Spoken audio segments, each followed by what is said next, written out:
Nice.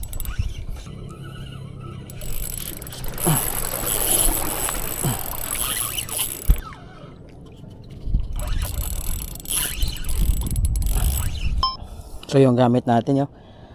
Ito napagandang Chronic Galaxy ano. Ganda ng kulay. Tsaka yung reel naman natin ngayon is ano, Daiwa Crisp na L3300 high gear. Tapos yung gamit natin naman ngayong pain, yung paborito natin, yung mga green wobbler yan. Napaka matibay niyan. Masibad yan dito. Pagod ako guys.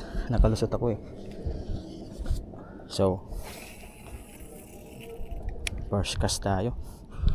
Medyo mabigat yung line eh. Yung line na nabili natin medyo makapal.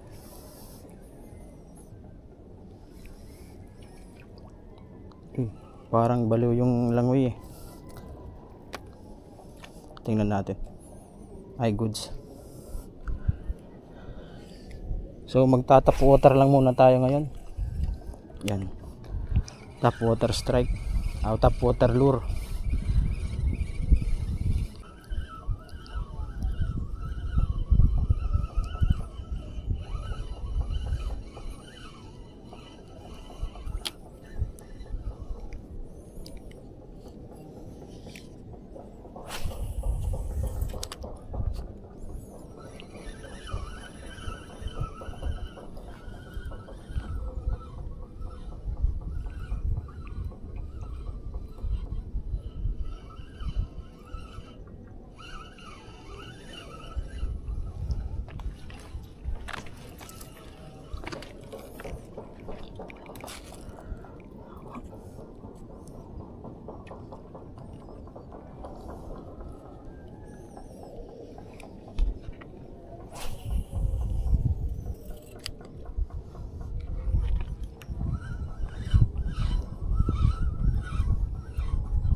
Nice.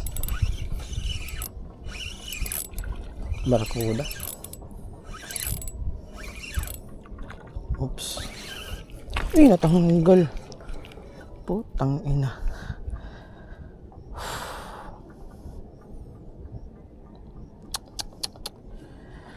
Shit. Tanggal pa. Malaki na. Sayang. Pagod ang yung lingkod. Sayang yung barracuda natin kanina. Unhook.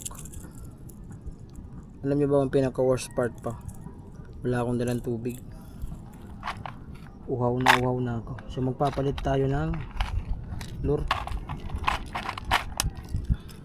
Ito gagamitin natin, deep dive na kulay green yung ulo tsaka yellow. Medyo kasi yung tubig dito ngayon eh medyo cloudy kasi ulan dito sa Tacloban. Ang worst part pa, hindi pa ako kumain. Hindi pa ako nakainom ng tubig. Wala akong dalang tubig. Makalusot lang tayo dito. Pero anyways, tuloy ang fishing adventure. Bali gagamit tayo ng deep dive kasi maghahunt tayo ng mga grouper. Siguro nasa ilalim na. Wala pa kasi nakikita. Kanina nakita ko yung barracuda dun. Pumapasag-pasag na yun eh. Nanihingain na. Mga tatlong tapon ko. Meron na dito sa likod ko. Napakain ko siya. Pero na-unhook. So anyways, continue.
guys.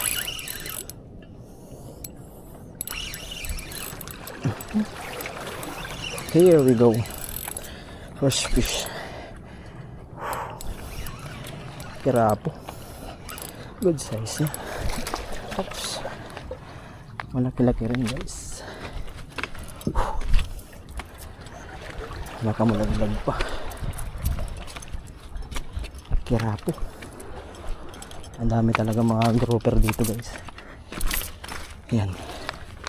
Gamit ang ating 14 grams na deep dive.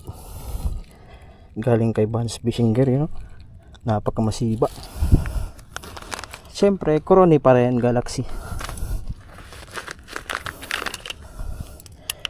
Dito lang muna yan.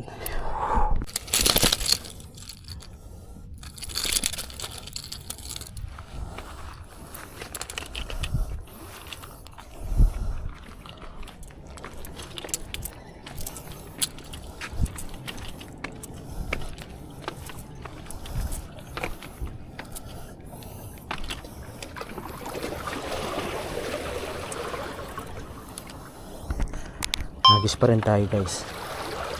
Deep dive pa rin gagamitin natin kasi medyo malalim dito.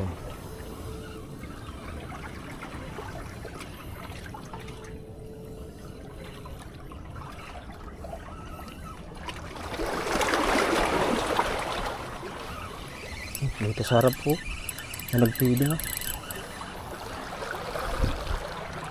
Dito sa harap po yan.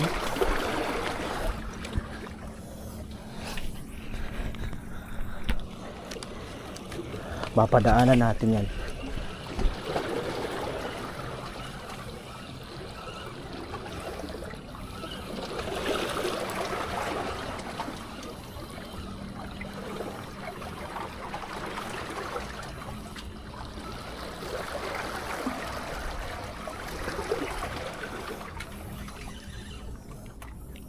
Aantingin natin yan guys.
Good size.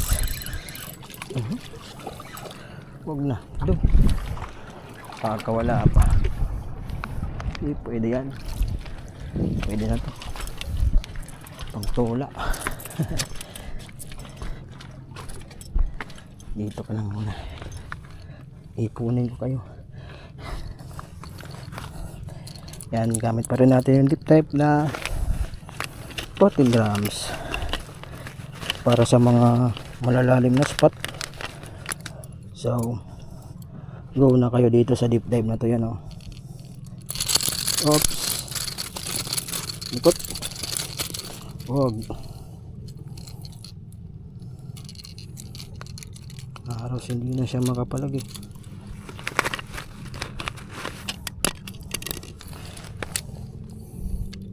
Kunin natin yung lure. Yan.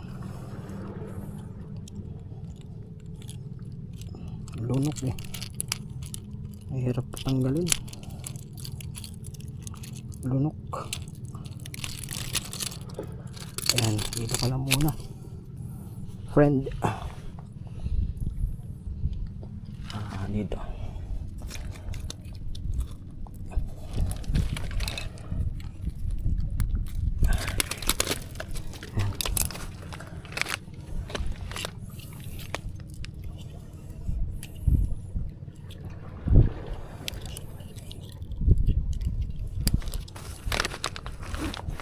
Dulo na ako ng causeway. Nakapasok ako. Hello guys, it's me, Anderson, ang tirador ng mga grouper dito sa Magsaysay. Nakapasok yung aso. Meron dito tumatalon-talon kayo na barakuda. Sana mahuli ko. Malaking barakuda eh. Kanina pa nangingain.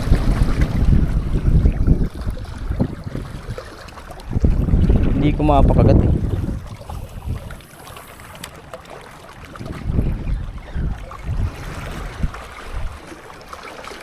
Hirap dito guys magpaano eh. Parang wala sila sa mood ngayon kumain eh.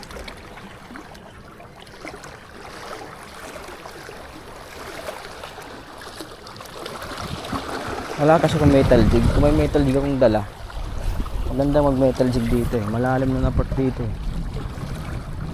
1, 2, 3, 4, 5, go.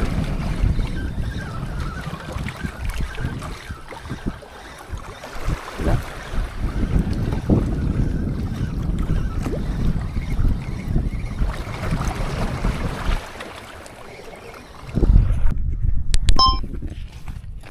Yun na nga guys.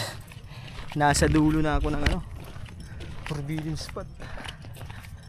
Dito na ako sa gitna ng dagat. Yun. Ayun o, ang layo ng nilakad ko. Naghahanap kasi ako ng naghahanap ako ng barakuda. Yung nahanap ko kasi dito yung aking pinaka personal best catch. Sana mahuli ko yung pinakamalaking isda sa buhay ko. Kanina meron tayong striking barakuda, pero nalaglag. Akala ko kasi natanggal eh, kaya tinigil ko yung retrieve, tapos nawala yung tension sa rod. Ayun, dapat kasi pag naka-fish on ka, yung tension ng rod mo talagang i-hook set mo ng maganda, kay pag binigyan mo yun ng walang tension ba, pag walang higpit, tatanggal na yan. Ang liit pa naman ng bibig ng barakuda. So na-stop ito dito. So dehydrated na ako eh. Wala pa akong tubig na nainom mula kaninang alauna. Pero di tayo titigil mag-cast hanggat hindi naubos yung oras natin. Hindi dumitigil.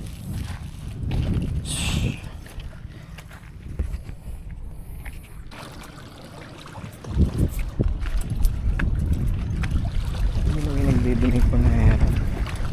May hinantay.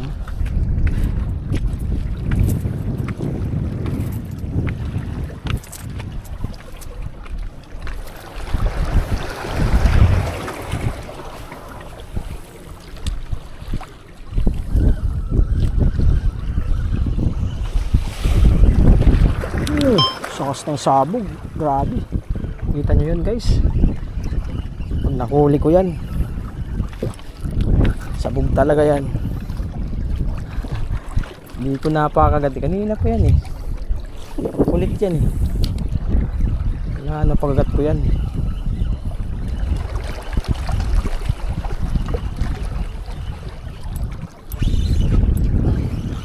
Oops. Oop. Matamaan pa ako guys.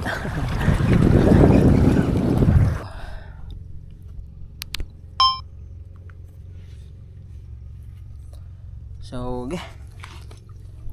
Paano ba yan mga bro? Uy, yan na. Naglagay lang tayo ng sandubag sa ating ulo kasi muulan eh. Dalawa lang yung nakuha natin ngayon dito grouper. Tsaka meron tayong unhook na barakuda. Malaking barakuda rin yun. So, salamat nga pala guys sa patuloy na panonood. Minsan lang tayo kasi mag-fishing eh. Kaya salamat po sa inyong suporta. Tsaka shout out sa Team Fish Bros, sa aking team. So nandito ulit tayo sa yun, papunta doon sa San Jose Airport. So ngayon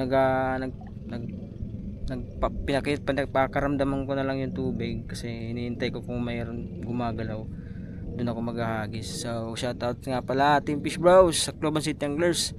So see you ulit sa next fishing adventure. So babalikan natin yung spot na ito kasi pupunta tayo dito ng umaga. Nakalasad kasi tayo ngayong hapon walang bantay. Sheesh.